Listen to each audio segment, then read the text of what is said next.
आज इस वीडियो में हम आरबीआई की फरवरी 2026 मॉनेटरी पॉलिसी को बहुत ही आसान भाषा में समझाएंगे। अगर आप stock market, banking stocks, NBFC, mutual funds या लॉन्ग टर्म इन्वेस्टिंग में इंटरेस्ट रखते हैं तो आरबीआई पॉलिसी को समझना बहुत ज़रूरी है। इस वीडियो में हम ये जानेंगे आरबीआई ने रेट चेंज क्यों नहीं किया, जीडीपी और इन्फ्लेशन नंबर्स का असल मतलब क्या है, आरबीआई के फैसलों से स्टॉक्स और सेक्टर्स पर क्या असर पड़ता है। सबसे पहले आंकड़ों पर नजर डालते हैं। रेपो रेट 5.25%, इसमें कोई बदलाव नहीं किया गया है।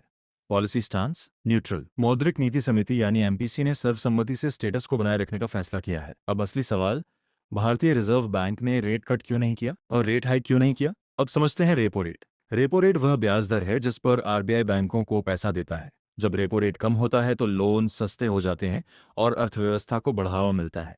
जब रेपो रेट ज्यादा होता है तो लोन महंगे हो जाते हैं और महंगाई को नियंत्रित किया जाता है। आरबीआई ने रेपो रेट को अपरिवर्तित इसलिए रखा क्योंकि महंगाई नियंत्रण में है, आर्थिक वृद्धि ठीक चल रही है और आरबीआई कोई जल्दबाजी नहीं करना चाहता। अब समझते हैं न्यूट्रल स्टांस का मतलब। न्यूट्रल स्टांस का अर्थ है आरबीआई खुले दिमाग से आर्थिक आंकड़ों पर नजर रखा है। आने वाले समय में आंकड़ों के आधार पर रेट कट या रेट हाइक दोनों ही संभावनाएं बनी हुई हैं। अब आते हैं जीडीपी ग्रोथ पर। भारतीय रिजर्व बैंक ने वित्त वर्ष 26 के लिए जीडीपी वृद्धि का अनुमान बढ़ाकर 7.4% कर दिया है। अब समझते हैं जीडीपी क्या बताती है। जीडीपी ये बताती है देश कितनी तेजी से विकास कर रहा है, कंपनियों की कमाई का भविष्य कैसा हो सकता है। अब नजर डालते हैं तिमाही आंकड़ों पर। वित्त वर्ष 27 की पहली तिमाही 6.9%, वित्त वर्ष 27 की दूसरी तिमाही 7%। अब सवाल यह है आरबीआई इतना आशावादी क्यों है? क्योंकि घरेलू खपत मजबूत बनी हुई है, बुनियादी ढांचे पर खर्च लगातार जारी है और सेवा क्षेत्र तथा विनिर्माण क्षेत्र दोनों स्थिर बने हुए हैं। अब समझते हैं महंगाई को, जो भारतीय रिजर्व बैंक का मुख्य दायित्व है। भारतीय रिजर्व बैंक में वित्त वर्ष 26 के लिए उपभोक्ता मूल्य सूचकांक यानी सीपीआई महंगाई 2.1% आंकी है। अब नजर डालते हैं तिमाही आंकड़ों पर। वित्त वर्ष 26 की चौथी तिमाही 3.2%, वित्त वर्ष 27 की पहली तिमाही 4.0%, वित्त वर्ष 27 की दूसरी तिमाही 4.2%। अब सवाल यह है, ये आंकड़े क्यों महत्वपूर्ण है? भारतीय रिजर्व बैंक की महंगाई के लिए आरामदायक सीमा है 2% से 6% के बीच। महंगाई इस दायरे में बनी हुई है, इसलिए ब्याज दरों में बढ़ोतरी की फिलहाल जरूरत नहीं है, लेकिन भविष्य के संभावित जोखिमों पर नजर बनाए रखी जाएगी।